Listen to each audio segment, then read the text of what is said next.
wins NBA MVP for the first time in his career. Meanwhile, over at ESPN, the second longest running sports debate show on TV, Around the Horn, comes to an end tomorrow, and its host of 21 years, Tony Reali, joins us in studio today.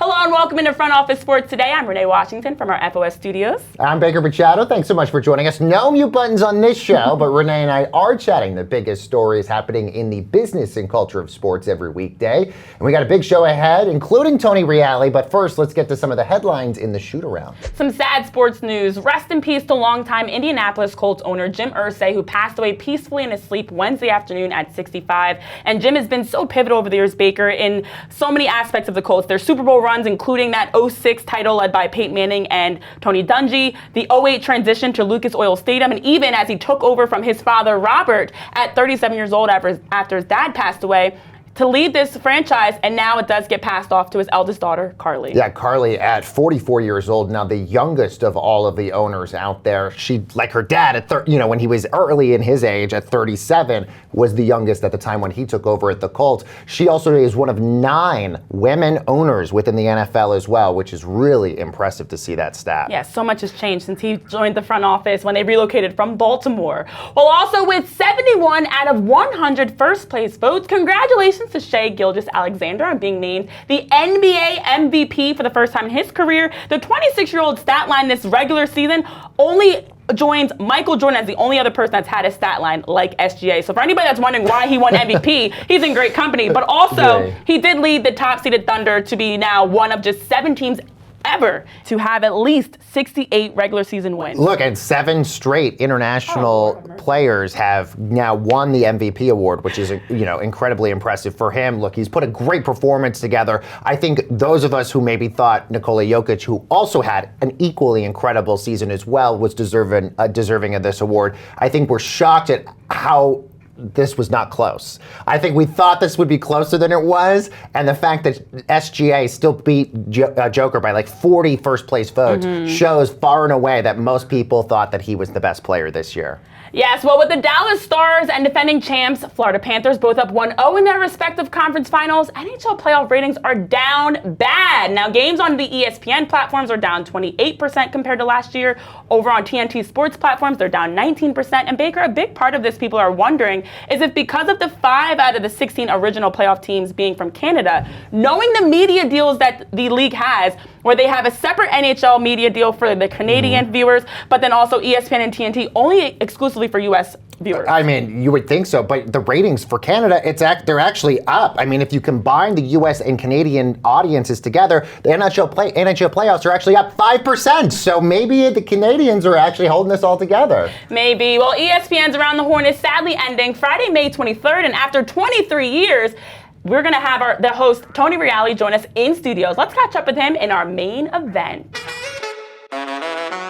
Welcome back into Front Office Sports Today alongside Baker. I'm Renee, and we're getting into a historic end of an era. It's been an incredible 23-year run. If you can't tell by the laugh of ESPN's Around the Horn host, and yes, we have the final episode this Friday. And Tony Reali's in the house. Tony. Congratulations on an incredible run since you've been host in 2004 to now, and we just appreciate you for joining us on the show, I appreciate Tony. you for acknowledging history and an era. I didn't know I was making history or in an era. Legend, yes. And it's crazy because you've been the host since that day after the February 2004 Super Bowl. Can you imagine that? And 21 years ago. 21 years ago. And you went from Stat Boy on Pardon the Interruption to now the Tony Reali of Around the Horn. And you've mentioned you're a feelings guy. You've talked about that extensively. I'm sure you keep getting asked as you talked about, what are you feeling? Have there been tears? Have there been a big moment? But I'm curious, is there a moment this week especially that's really jumped out at you that, you know what?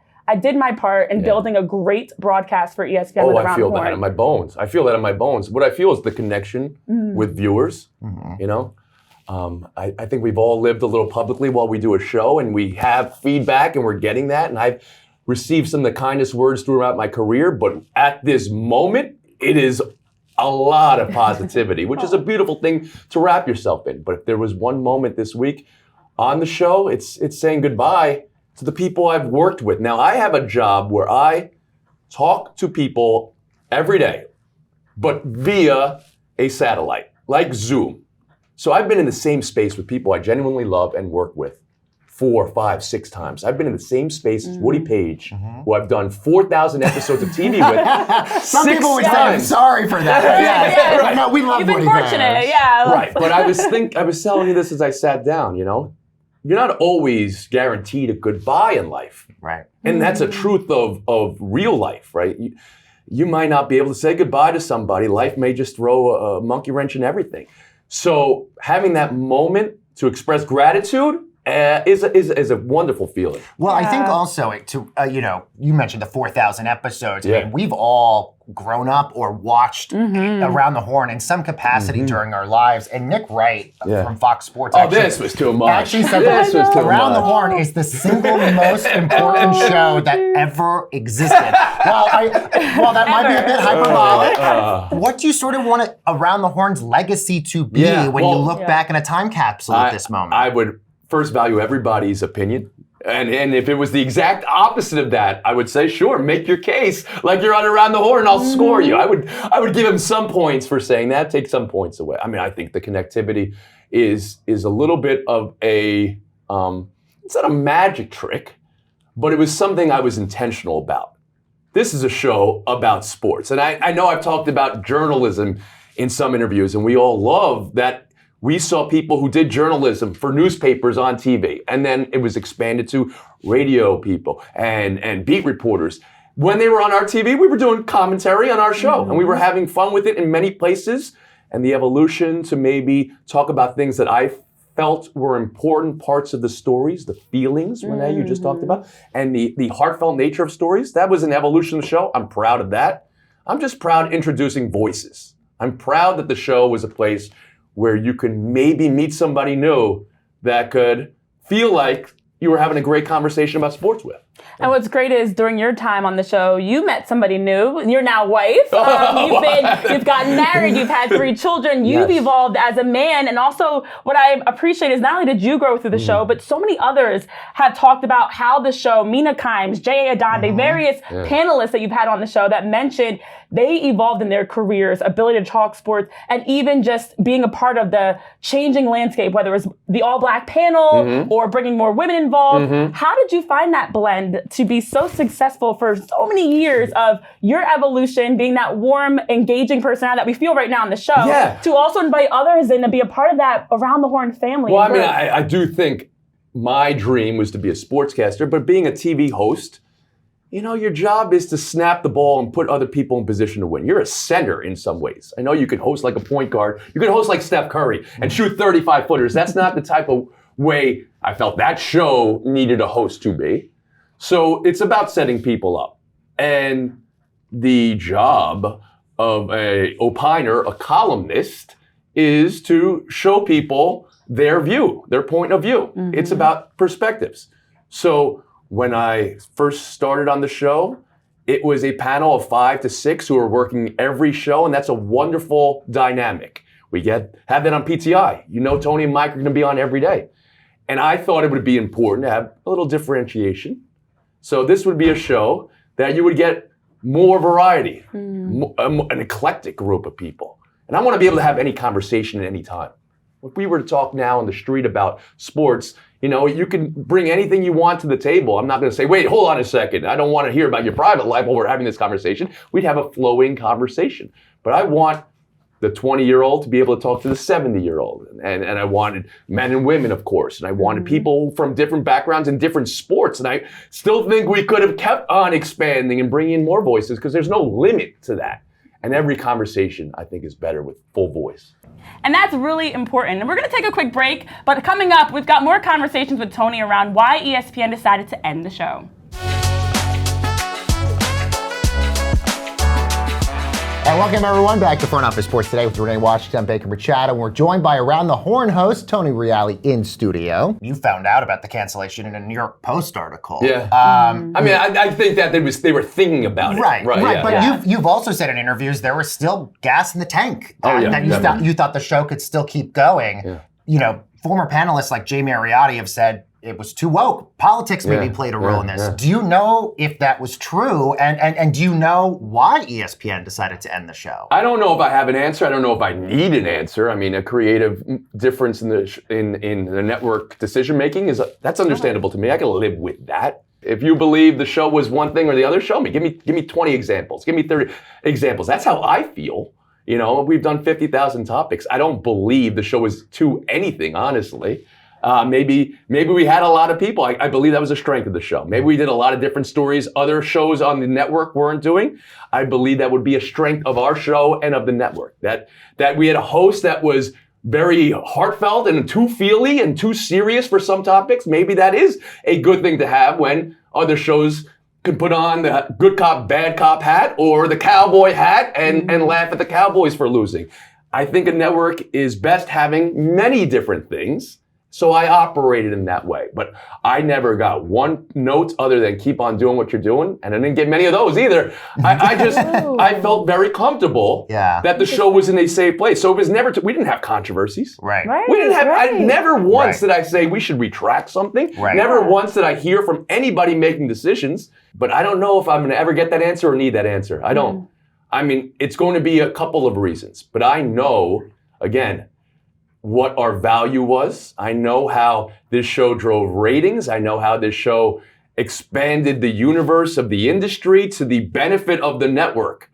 So a question you asked before, did the show become too diverse and too numerous panelists? Well, many of the people we happily introduced are frontlining the highest properties of the network right now. And that's evident. That's right there. So it wasn't because of that. And it wasn't because of the ratings, because I know exactly, and they have said this publicly too. So if it's not that, then it's just because things had to change and decisions they made affected other decisions. Well, the fact that PTI is staying on, and there was even talk for a while that maybe PTI was going for an hour. Well, of course it is, of course. Yeah. And there's even reports out there that maybe there's life for PTI after Wilbon and Kornheiser are no longer there. But I guess it gets to me as a viewer, maybe confusion as to why is one property, as you correctly mentioned, you're doing great in the ratings. Yeah. How is Around the Horn not sort of in the same sort of breath as PTI in terms of staying? I feel like those two shows you mentioned, I could speak to this. This is my bones and my family. They're both by the same production company. Yes, right. And this is where I was born and raised, and I'm a biased person. This is Reali bias right here. These are the two most underrated shows on the network, and PTI may be the most underrated show, of its kind, in that space, because it is a behemoth in metrics that people have traditionally counted. And now maybe you could say we're looking at impressions and digital spaces and all these things, and certain energies from a network are put towards expanding that. But you're making TV? Yeah. Have the biggest show on the network, daily show. Daily is different. Of course, there's incredible moments. Scott Van Pelt is just a wonderful show to watch. You're coming out of a game, you're getting Scott Van Pelt. He's giving you the best thing he saw, and that is a great thing too. And the network will and should aspire to have all different things. But you're going to tell me Tony and Mike and that dynamic on TV and the eyeballs that are put on there and the intelligence of that show and the bones in journalism. Again, they're doing commentary. That is the most important show for the network, and the numbers and the history prove that. Yeah. Well, as you mentioned, just finding out the details around the end of your show, and you're such a likable guy. You radiate with this positivity. I'm curious to know, was there any conversation that you had with ESPN that maybe left you feeling a little bit surprised by the place you've called home all these years? I mean, of is there any animosity, frustration? Renee, I've never been broken up with in my life. Now, how do you become a stat boy? How do you become stat boy? You don't date anybody in high school. You just read the encyclopedia, Right. So there was a pretty obvious reason why. So I had never been in that situation before, and I was disappointed. But I also have a feeling in me like I can change their mind. I mean, that even when they were in the room and saying this is what's happening, I was surprised myself by the outpouring that came. I mean, you knew you were going to get something, but my feeling of this show was we did very good. We were 70% success rate among reviews and comments and all these things that maybe you just kind of keep a metric in your own head. And when it came out, it was 97%, right? That was not something I was prepared for. I wasn't prepared for. I've said this, the 4 million clicks. I said, I'm going to respond to everybody who sent a nice note. I said this out loud. And then I looked at who was responding, and it was millions. And I'm like, oh my goodness, you know? And I feel that even today, I can take a critical view of the show and an article or two here and understand my own truth. And I can take a critical view of we're going to say goodbye to the show and understand my own truth. That we made 4,953 episodes. And Sesame Street hasn't done that yet. And Oprah Winfrey Show didn't get to that number. And David Letterman didn't get to that number. And when they tell us it's over, why do things end? Because they have to end. Interesting. Well, it now makes you one of the hottest free agents on the market with your contract up this summer. So I'm curious to know, what is next? Is there a specific type of show that you want to be on? What are you looking to do, Tony? Next. Give us the Everything insight. is in front of all of us. But I'm somebody who siloed myself away for love with one thing for 23 years, you know? And I now loved what that was. I felt fulfilled doing one thing.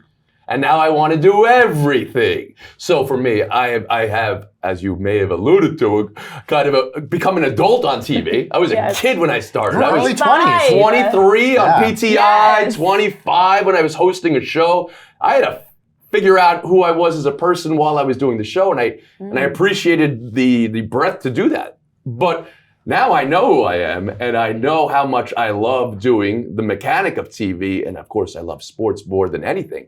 But there's a whole part of me, like game shows and parenting stories and kids. I love kids. I used to be one. Yeah. See how much of a ham I am?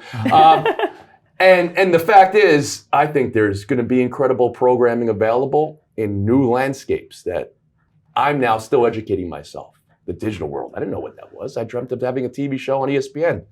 You know, that was it. Now I know what's available. You can do any number of things. So I'm going to be doing the biggest sporting events in the world, and I'm going to be doing game shows, and I'm going to be doing kids fair in some sort of way, or parenting, sports parenting and kids fair. Very excited for you, Tony. We've got to take a quick break, but coming up after this, we're going to get into more with Tony on how the point system works.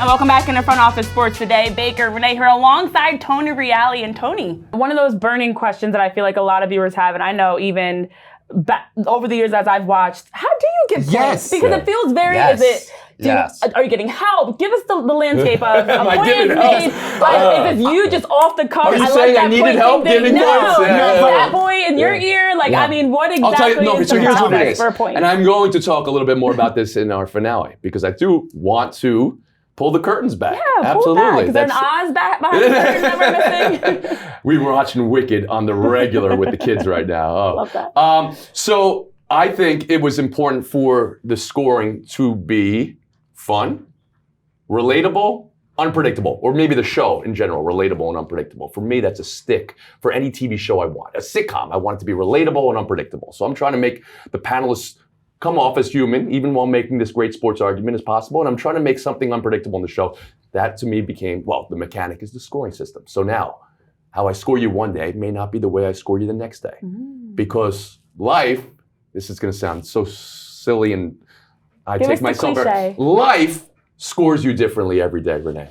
Some days stats will get you points. Some days experiential in the locker room, access will get you points. And some days, being the most natural person that you are and showing people who you are may get you points, depending on what it is. I mean, we're talking about Judge versus Ohtani. So give me that, or we're talking about the Knicks versus the Pacers. Well, there's ways to do it with stats. There's ways to do it with experiences, but be on your toes, because I'm going to score you different every day.